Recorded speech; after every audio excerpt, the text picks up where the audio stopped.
Venant de Yaoundé à bord de son avion de commandement, le président fédéral Amadou Ahidjo est arrivé à Koutaba, où il a été accueilli par l'inspecteur fédéral de l'Ouest camerounais, par le préfet de Foumban, par le sultan Seydou et par de nombreux notables. Après avoir passé les troupes en revue et pris contact avec les corps constitués, le chef de l'État s'est rendu à Foumban, au palais du sultan, où les guerriers Bamoun lui ont rendu les honneurs.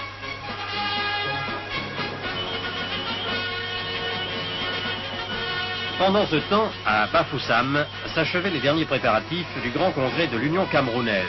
Venus de tous les points du Cameroun, les délégations affluaient dans la ville.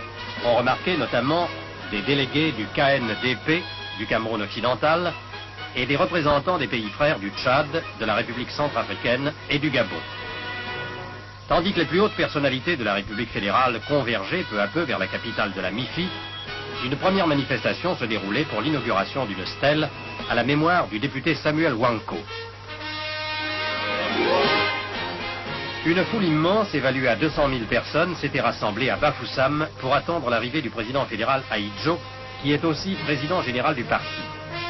Accueilli en l'entrée de la ville par le maire, M. Mathieu Tagny, le chef de l'État, très acclamé, a commencé sa visite par une présentation des corps constitués.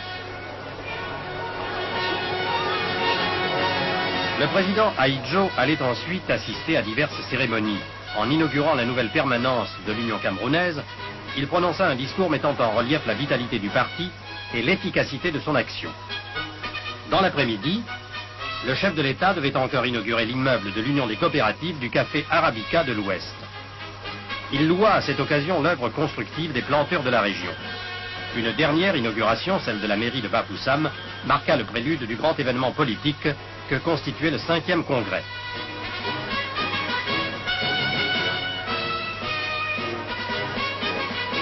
C'est dans une salle comble et enthousiaste qu'eut lieu la séance solennelle d'ouverture.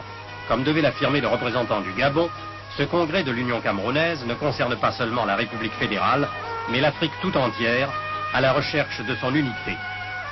Avant que les délégués se réunissent à huis clos, le président Ahidjo a prononcé en séance publique un très important discours qui a duré plus de 2 heures. Dans ce discours-programme, le chef de l'État a passé en revue tous les progrès politiques, économiques et sociaux de la nation depuis le dernier congrès de l'Union camerounaise à Ebolowa en 1962. Et dans la capitale de la MIFI en liesse, ce sont de joyeuses danses folkloriques qui ont marqué la clôture de ce 5e congrès. Il ne manquera pas lui aussi d'orienter de façon positive l'évolution du Cameroun.